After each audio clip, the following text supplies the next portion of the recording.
Hey guys, మేము స్కూటీని అడిగితే ఎలా ఉంటుందో ఈ వీడియోలో చూడబోతున్నారు మీరు. గర్ల్స్కి స్కూటీకి తీరని అనుబంధం అయితే ఉంది కదా. చూడండి రోడ్ ఎటుందో, చరిష్మా స్కూటీ ఎటు తీసుకెళ్తుందో చూడండి.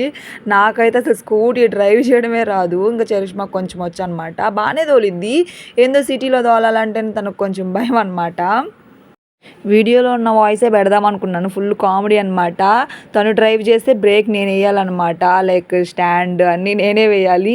వెనకొచ్చే వాళ్ళని కూడా నేనే చూడాలంట. నాకు స్కూటీలో బేసిక్స్ కూడా తెలియదు, కనీసం స్టాండ్ ఎక్కడ ఉండిద్ది, దాన్ని ఎలా తీయాలి, ఎట్లా కంట్రోల్ చేయాలి, అది ఏం తెలియదు.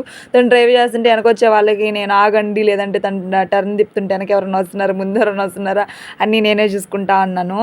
ఇంకా ట్రెండ్స్కి అయితే వెళ్ళామన్నమాట. ఒక టాప్ అయితే కొందామని, చాలా బాగున్నాయి ట్రెండ్స్లో. 2-3 టాప్స్ అయితే తీసుకుందామని వెళ్ళాను. బట్ కొనే టైంకి అమ్మ కాల్ లిఫ్ట్ చేయలేదు. అమ్మకు చెప్పకుండా తీసుకుంటే ఏమన్నా అంటారనేసి ఇంక మేము 1 టాపే తీసుకుని వచ్చేసాను. ఇక్కడ తన స్టాండ్ ఏమంటే స్టాండ్ ఏదో కూడా తెలియలేదు నాకు, అందుకోసం వెతుకుతా ఉన్నాను. అది డిస్కషన్ అనమాట అక్కడ. టాప్ అయితే రేపు చూపిస్తాను, రేపు గెట్ రెడీ విత్ మీ ఒకటి చేస్తాను, అందులో చేయించేస్తాను. టాప్స్ అయితే చాలా బాగున్నాయి, మన బడ్జెట్లోనే అనమాట. 300-400లోనే ఉన్నాయి, 500లో కూడా. ఇవాళ వీడియో ఇంతే గాయస్. కంటెంట్ నచ్చితే ఫాలో చేసేయండి అండ్ సబ్స్క్రైబ్ చేసేసుకోండి. Bye guys.